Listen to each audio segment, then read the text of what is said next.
Welcome back to the deep dive. We're diving back into the world of Westeros for a reread deep dive into A Clash of Kings. And let me tell you, your notes are amazing. Seriously, someone's been paying attention to all the details in George R. R. Martin's masterpiece. Rereading A Clash of Kings is like discovering buried treasure. Once you've gone through the excitement of the main story, you start picking up on these little hints, the clues and whispers that, well, they kind of foreshadow the huge events that are coming. And it's in those details that the real genius of Martin's writing, it shines through. Totally. I feel like we're about to uncover some real gems today. To start us off, let's talk prophecies and premonitions, especially those recurring dreams and visions that always seem to haunt our characters, and they're often scarily accurate. Martin doesn't just throw in a creepy dream for no reason, right? Right. Dreams are definitely one of Martin's favorite tools for foreshadowing. And a lot of times, they reveal hidden truths, or even fears. Remember Patchface? Stannis' let's say, unique fool. His ramblings about shadows dancing, at first they might seem like nonsense. But knowing what we know now about Melisandre and her shadow magic, well, let's just say those lines hit a lot differently when you reread them. It's crazy how those lines that seem so random suddenly become, seriously creepy when you know what's coming. And speaking of creepy, we can't forget about Shireen and her dreams about dragons. Poor girl is terrified they're going to come eat her.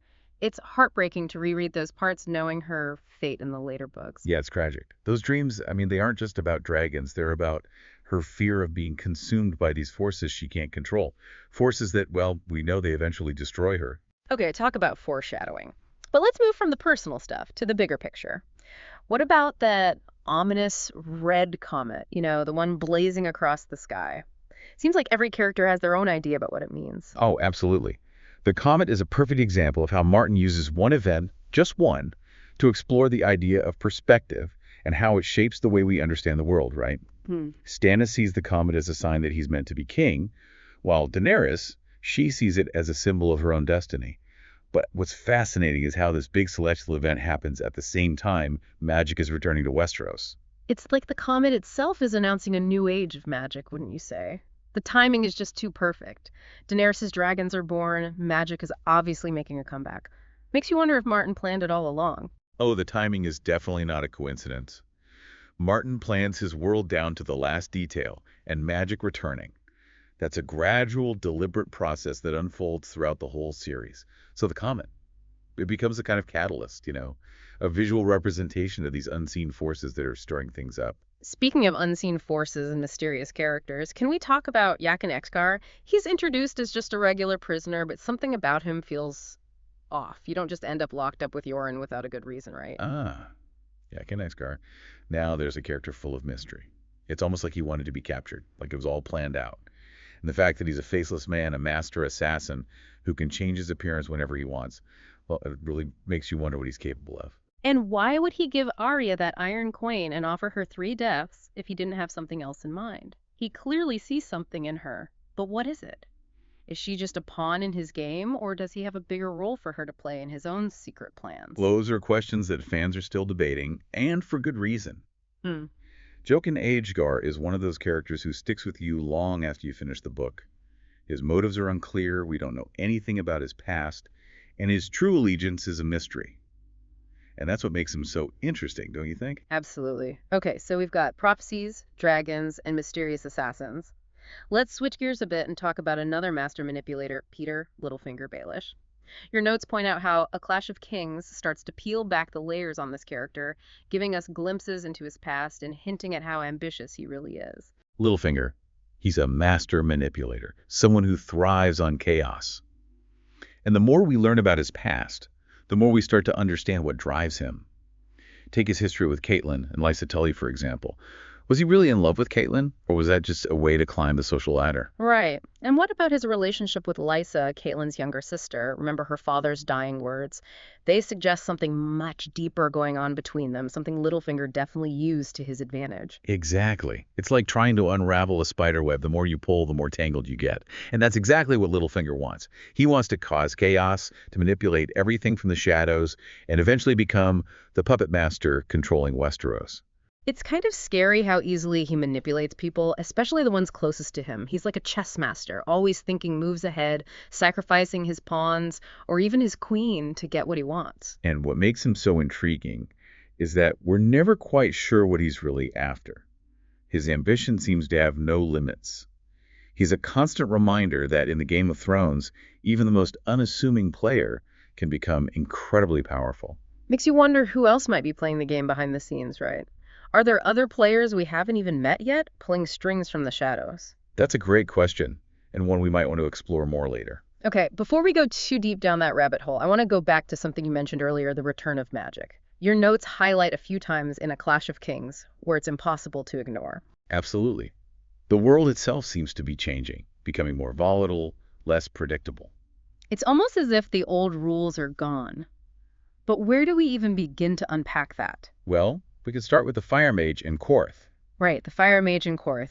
The one who almost turned Daenerys into barbecue with all that fire. He always seemed more like a performer than a real sorcerer, but maybe I'm missing something. Oh, you definitely are. Remember when he says his powers have gotten stronger, harder to control? It's like all the magic in the world is getting more intense, making those with powers even more powerful. So it's not just about Daenerys and her dragons then. Other magic users are feeling this surge too. Exactly. It's not just him. Think about the alchemists in King's Landing. Their wildfire is more dangerous than ever. Even Helene, the pyromancer, admits that he doesn't have full control over what he's dealing with. It's like magic is a living thing, growing beyond anyone's control. Now, that's a scary thought. It reminds you of how dangerous magic can be in Martin's world. Yeah. It's powerful, yeah, but also really destructive. And let's not forget Melisandre and Thoros of Myr. Talk about the face of magic's return. I mean, bringing people back from the dead, that's some next level magic right there. It's definitely hard to ignore their power, that's for sure. Melisandre's shadow magic and Thoros bringing back Beric Dondarrion, those show the true strength of Isildur, the Lord of Light. But their presence also makes you think. Like, what? You can't just leave me hanging. Well, their magic, it seems different, Yeah. different from the old gods of Westeros, different even from Daenerys' magic. Mm-hmm. Makes you wonder, what other kinds of magic are out there, just waiting to come back? Ooh, good point. Something to think about. We can't talk about magic and foreshadowing without mentioning Daenerys' visions in the House of the Undying. That's a big one. Oh, definitely. So much to unpack there. Those visions are packed with symbolism, hints about the future, but it's all hidden in metaphors that are super hard to understand. It's like trying to figure out a dream while you're still half asleep. That's what makes them so interesting to analyze, don't you think? Everyone has their own interpretation. Absolutely. It's a big reason why people still debate A Clash of Kings. Even those who've read it a dozen times, we all see those visions differently. Right. So let's break down a few that stood out in your notes. First up, the beautiful woman attacked by 4 dwarfs. What's your take on that one? A lot of people think that Vision represents Westeros, torn apart by all those fighting over the Iron Throne, those 4 dwarfs. They could be the kings left after Robert died.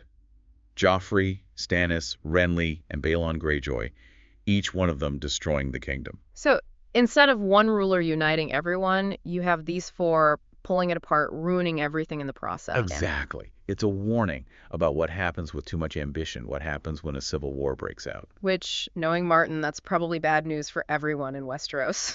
Okay, what about that vision of the king with the wolf's head surrounded by all those bodies? Even the first time you read it, it's hard to forget. Oh, I know. That imagery is hard to shake.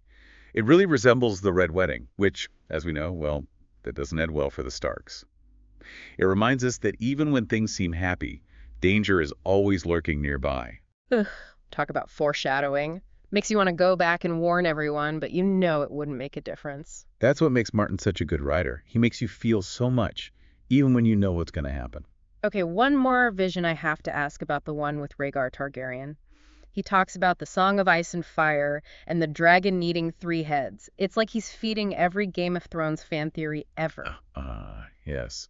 The famous 3 heads prophecy. It started so many theories about Jon Snow, about other Targaryens being out there. Could Jon be one of those dragon heads? If he is, who are the others? Right. It's like Martin dropped a bombshell and walked off, leaving us all to figure it out. Does it mean 3 riders for Daenerys' dragons? 3 Targaryens who'll come together and take back the Iron Throne? Come on, give us some answers. Patience. Patience. Martin loves to keep us waiting, and I'm sure he's got more surprises for us. Okay, I can try to be patient, but only because I know we've got a lot more to discuss. Speaking of mysteries, your notes also mention the blue rose. Any thoughts on that? The Blue Rose is important in this world. It makes us think of Lyanna Stark and her tragic love story with Rhaegar. The fact that Daenerys sees it in her visions, well, that could be a link between Lyanna and what happens to the Targaryens. Interesting. So we've got Lyanna, Rhaegar, a blue rose, and a prophecy about dragons needing three heads. Could Jon Snow, who might not be Ned Stark's son after all, actually be the key to understanding all of this? Now, wouldn't that be a twist worthy of George R. R. Martin? For sure. Okay, before we get too caught up in Targaryen theories, let's get back to something you mentioned earlier, the Starks and their connection to wolves in Winterfell. Ah, yes, the wolves. They're more than just pets in this story, you know. They represent this primal connection to the wild, a link to that old magic flowing through the north. And it's in A Clash of Kings that we discover Jon is a warg, just like Bran. Being able to connect with their dire wolves like that, that's definitely a Stark thing, don't you think? Definitely. It shows a deep connection to the land, to those old gods, maybe even to winter itself. And don't forget, the Stark's home is called Winterfell for a reason. Good point. Makes you wonder if there's more to their connection to the North. Could it be that they're not just the Lords of Winterfell, but they have a bigger part to play in the fate of Westeros? One that's not about fighting for the Iron Throne. That's a great question. It makes you think about those bigger ideas, about destiny versus free will that run through the whole series. Are we stuck with our past, our family history, or can we choose our own path? Wow, okay. Deep stuff. But you're right, those are the kinds of questions that stay with you long after you finish the book. That's what makes The Clash of Kings so great to read. Couldn't agree more. But we've only just scratched the surface. You're telling me. It's crazy how much you miss the first time around, but that's what I love about rereading A Clash of Kings, you know? Yeah, So much to discover. I completely agree. It's like you're exploring a place you think you know, but then you notice all these things you missed before. Hidden paths, little details, all those layers you never even realized were there.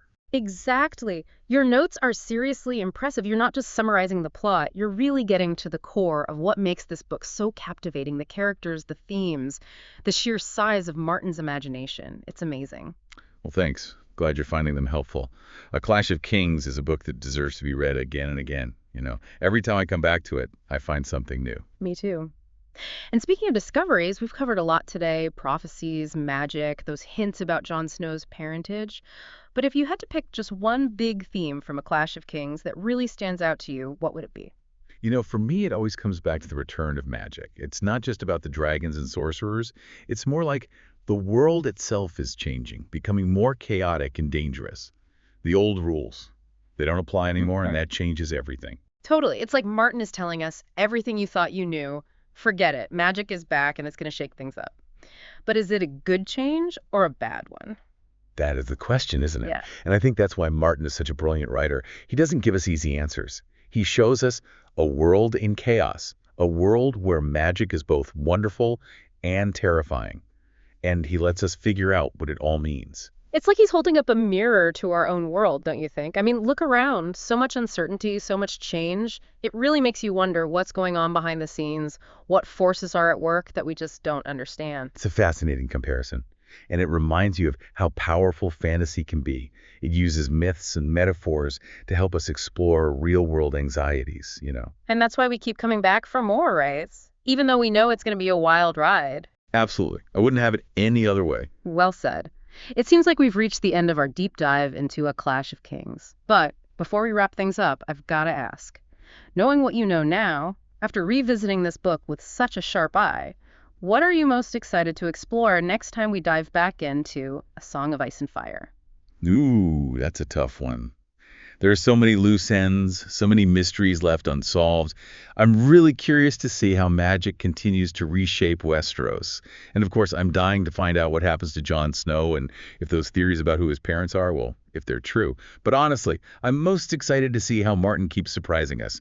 He's a writer who always keeps you guessing. You can say that again. I have a feeling this is just the beginning of our journey. And to our listeners, thanks for sharing your incredible notes and for inspiring this deep dive into the world of A Clash of Kings. It's been awesome exploring Martin's world with you both. Until next time. Happy reading, everyone!